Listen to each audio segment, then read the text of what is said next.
आता 1 लाख फॉलोअर्स. 1 लाख तुझे? हो. किती फॉलोअर होते तुझे सांग बरं, इकडे बा, इकडे बघ. किती सांगते? किती होते सांग ना. 1 लाख. 1 लाख होते तुझे?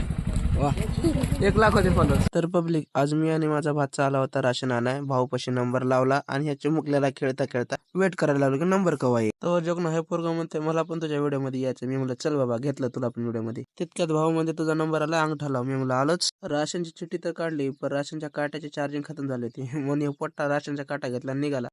मी म्हणलं वा देवा, काय नशीब आहे आमचं. चला घरी जाऊ आता. हे आहे आमच्या गावातलं पोलीस स्टेशन. आणि हा माझा मित्र रोहन किती मेहनत करतो बघा हो. याला थोडा सपोर्ट करत जा. घरी आलतोच की भावना मला टरबूजवाल्या की पैसे एक्सचेंज कर. मी म्हणलं चालते की, गरीबानं गरीबाची मदत करायला पाहिजे. तसंच तुम्ही पण ह्या गरीबाची मदत करा, फॉलो करा. तोपर्यंत मी टरबूज खात. 2 घंट्यानं राशनच्या दुकानावर जाऊन राशन घेतलं आणि आलो घरी. दारामधली ही फुलं बघितली आणि मन एकदम चांगलं वाटलं. मग आईनं घागर दिली आणि म्हणली जा प्यायला पाणी. तोपर्यंत माझा भाचा म्हणतो मामा मला हिर बघायची. म्हणलं चल बाबा हिर दावतो तुला. हे बघा एवढी खोल हिर आहे. ही एक आहे आणि ही नवीन वाली हिर. मग काय घागर भरून उचलली आणि निघालो घराकडे. आई म्हणली काम लय केलास, ताजे ताजे भजे का. मी म्हणलं वाह स्वाद आ गया भाई. आई आणि ताईला साडीच्या दुकानात आणलं आणि ताईसाठी एक छानशी साडी. बरं तुमच्यासाठी काय घेऊ? अच्छा तुम्ही मला फॉलो करून घ्या, मग जमते.